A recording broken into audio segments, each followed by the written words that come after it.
why would God allow natural disasters? Why would God allow cancer or sickness? Why would God allow children to starve around the world? Why would God allow bad things to happen to good people? Or even worse, why would God allow bad people to go unscathed? I mean, doesn't it make you wonder how good God is, or if he even exists? Hey everybody, welcome back to another episode. I think this is episode 8 of OTNC, and this week we're looking at one of the most powerful objections because it gets to the core of really basically every human being. And the question is, why is there evil and suffering, and what is God doing about it, if anything? Now, there are a lot of things to unpack in this question, unpack in this objection.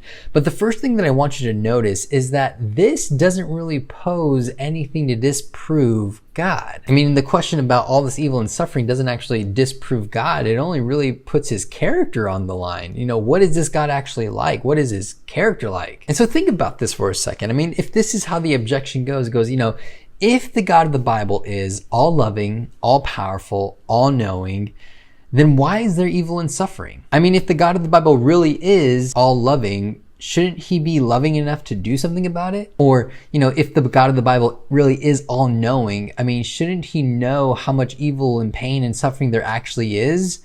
And again, do something about it. And lastly, I mean, if the God of the Bible really is all powerful, wouldn't he do something within his power to stop all of the evil and suffering? I mean, he would stop it, right? Because that's what an all-loving, all-powerful, all-knowing God would do. So all of these characteristics of God come into question. Is he really all-loving? Is he really all-knowing? Is he really all-powerful? And when we look out in the real world and we see, well, there is evil and suffering and pain and all this stuff, and again, a good God, a loving God, an all-knowing God, an all-powerful God, wouldn't allow this to happen. Therefore, there must not be a God, at least a God that pertains to the Bible. That God doesn't exist. That's the argument. And it makes sense, doesn't it? I mean, we're talking about a God in the Bible who's all loving, all powerful, all knowing.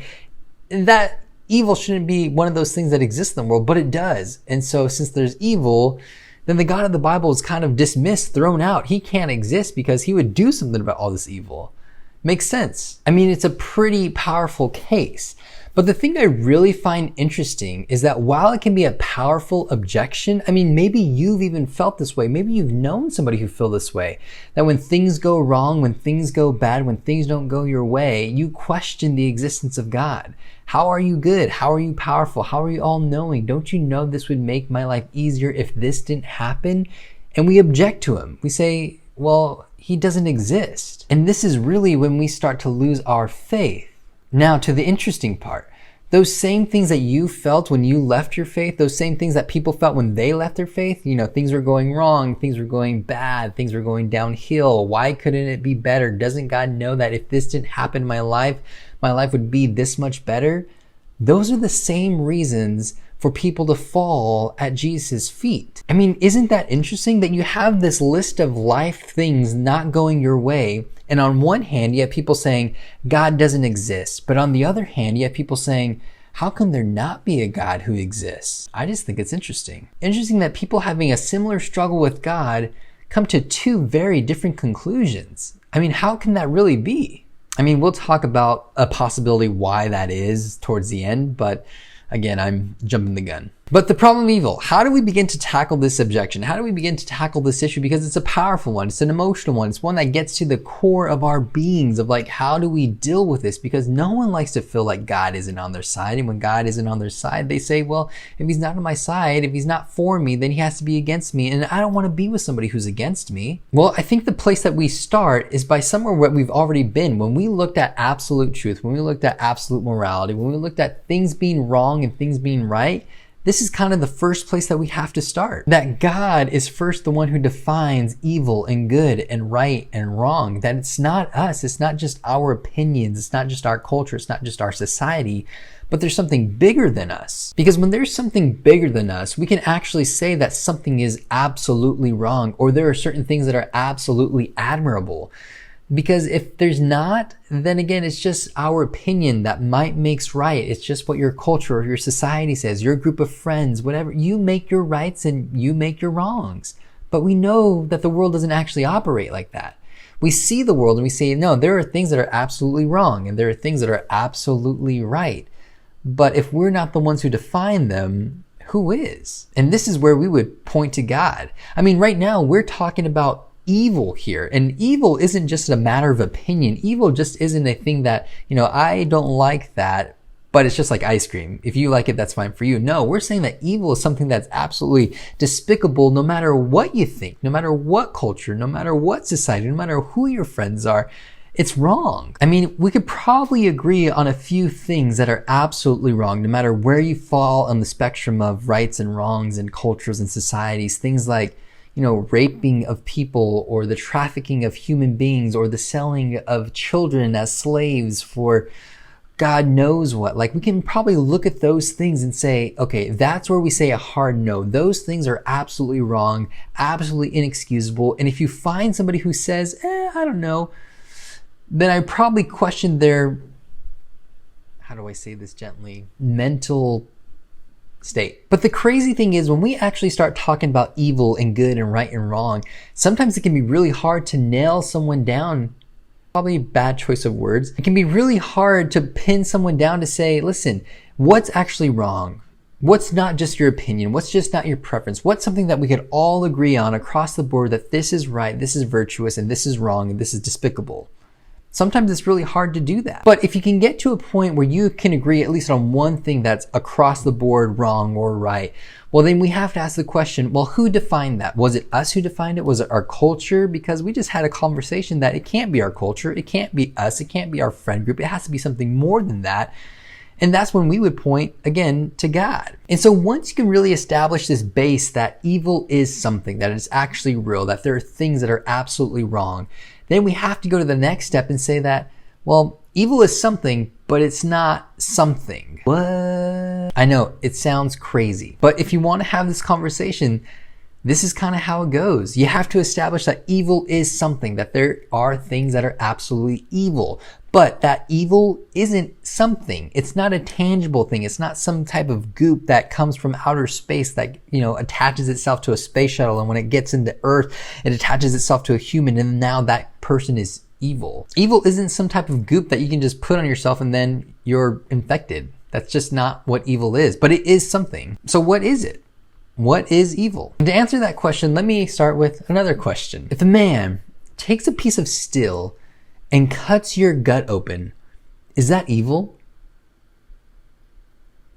I mean, think about it for a second. Is it? But don't be too quick to answer because you don't have enough details yet. You just don't know enough to make that judgment call. Because if that man holding that piece of steel, wanting to jam it into your gut was a guy who's like, I want to rob them because it looks like they have a lot of money, yeah, probably evil. But if that man was a surgeon holding the same piece of steel, wanting to cut into your gut because you have a tumor, well, then it changes the whole story, doesn't it? That guy is not, a criminal or a robber or a bad guy or an evil person. You might even consider him a saint now.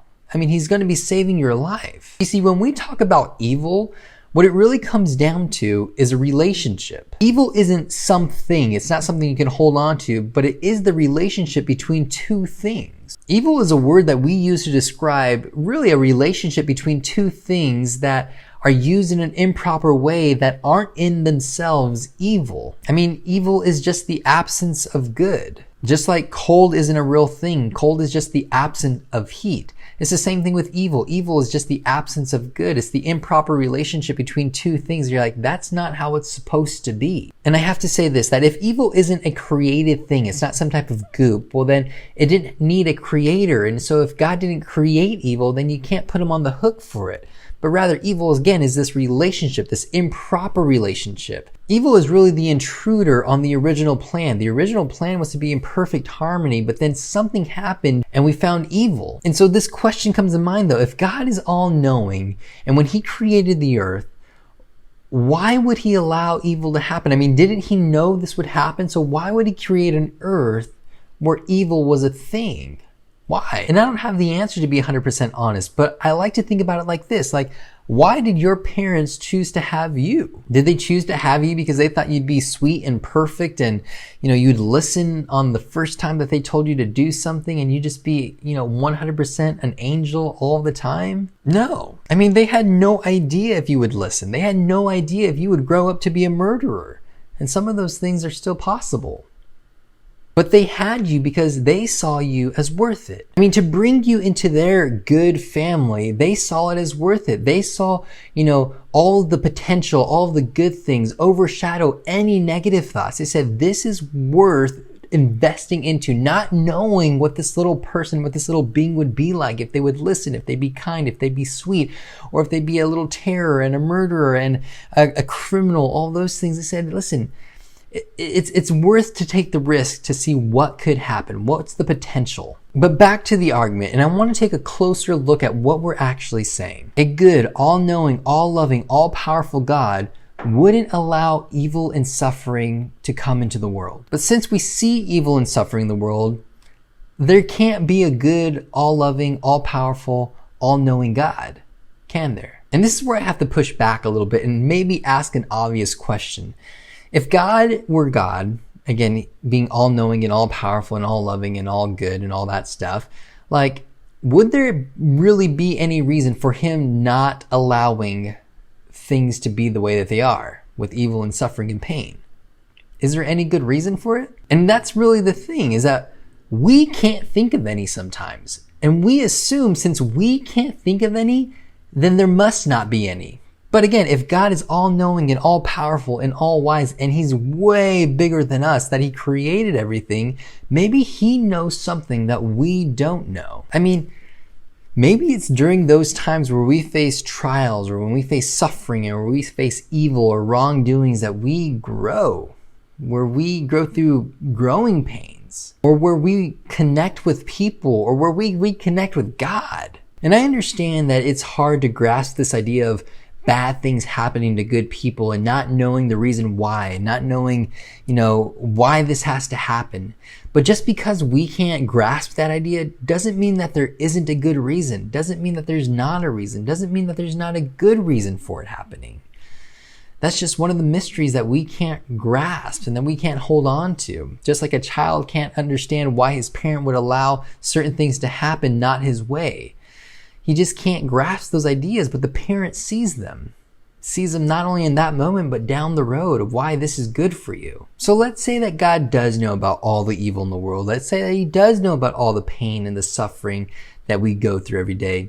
Why isn't he still doing something about it? I mean, in all of his power and in all of his love, shouldn't he be more active? Shouldn't he fix things in some way? I mean, if God were really all-loving and all-powerful, wouldn't he just crush evil? I mean, couldn't he pull a Thanos and really just snap all the evil away? I mean, if it was easy for Thanos, it must be, 100 times easier for God, who created everything. But do you remember what happened when Thanos snapped his fingers? We lost Black Panther. We lost Spider-Man. We lost Groot. Do you see what I'm saying? You see, this is the thing that we forget when we talk about God doing away with evil. Because we talk about evil as all the things out there, natural disasters, the people committing crimes, the murderers, the corrupt. And so when we say evil, we think of, things like that on this list of items that God should be taking care of. But remember, if God is bigger than us and he knows more than us and he's all powerful and he's all knowing and he's all loving, well, then his list, it's compiled of a lot more things on there. And one of those things on there is you. I mean, the list would include the proud, the greedy, the selfish, angry, the jealous, the impure. And with those things in mind, with those things on the list, think back to your question. Do you really want God to do away with evil? Because if God were to do away with evil, he would have to deal with you. And dealing with you would be putting you away. But this is really where the good news comes in, because God has done something about evil. Jesus sent Jesus to come down and pay the price for the improper relationship that we have with an almighty God, a God who's all-knowing and all-powerful and all-loving. By punishing Jesus in your place, God was able to be all loving and all knowing and all powerful and do something about evil. The way that God chose to deal with evil in the world was to die for it. Earlier we talked about this question. How is it that two people can have similar struggles with God and yet come to two different conclusions? It's interesting. And I think this is part of the answer to that some people continue to see the evil and the suffering and the pain and just ask, why, God? Why this? Why now? Why? And others see the evil and the suffering and the pain in themselves, and they ask, why, God? Why this way? Why now? How could this be? Why would you do something for me who doesn't deserve it? Why would you give everything for me who deserves nothing? It's an interesting idea, right? That some people can only see the evil and the pain and the suffering and they want God to do something about it, but yet they don't see the evil inside of them. Well, others see the evil and the pain and the suffering out there, but they also see it inside of them, and they also recognize that there's a God who's done something that says, I'm going to do something about that evil, and it's die for you and give up everything so that you might have something. When we look at evil and pain and suffering, I would argue that it's not just a problem for Christians, but it's a problem for everybody.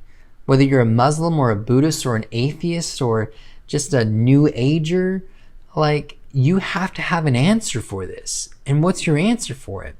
Because we all look out in the world and we see all this injustice. We see all this pain and suffering and things that shouldn't be, and an improper relationship with how the world should work. But what's the answer to it? And as a Christian, I think we look at Jesus and we see that he answers the question to the problem. What do you do about evil and suffering and pain in the world? Well, God came down into the world and lived like a human for 33 years and died for us, those who had this improper relationship. You see, evil doesn't disprove God. If anything, it points you to God. And it doesn't just point you to God, but it really shows you the answer on how to fix all of this. What does it mean to fix yourself? What does it mean to fix this thing that's going on inside of you, this turmoil, this improper relationship with how the world actually works? It's by someone doing something that you couldn't do. So if you're going through pain, if you're going through suffering, I want you to know that you aren't alone and that you shouldn't be doing life alone. We want to be there with you. We want to walk with you in this time of whatever it might be. That's what it means to be in the community of Jesus followers.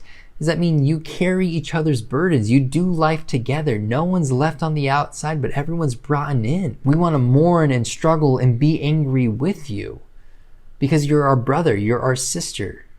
You are a child of God and he loves you. So know that you're not alone. And if you need someone to talk to, reach out to us, please. But when it comes to the problem of evil, sure, the objection can look at all of God's characters, but when you look at the God of the Bible, you see that his characters are more amplified, that you see how he's more powerful and he's more loving and he's more caring and how he's all-knowing. Because if he knows everything, that he knows the list of evils just don't include the ones that we have in our heads, but it includes this grand list where we're on the list. And because of his love, he says, I'm not going to destroy anything, but I'm going to be patient and I'm going to answer the problem of evil by my power. And my power is I'm going to send my son to die for the world. And that's a crazy thought, that he would die for those who don't deserve it. He would die for those who would turn his back on him. This is the kind of God that we love. And so when we look at the problem of evil and suffering, well, you can look at the answer. And the answer is God. That God answers the problem by giving himself up and saying, you are worth it. That your potential is more than anything you could possibly do. And this is why I'll go to extra long lengths to reach you. If you have any questions, let me know. If you need to talk, let me know. If not, I hope you guys have a blessed week and we'll talk to you later. Bye.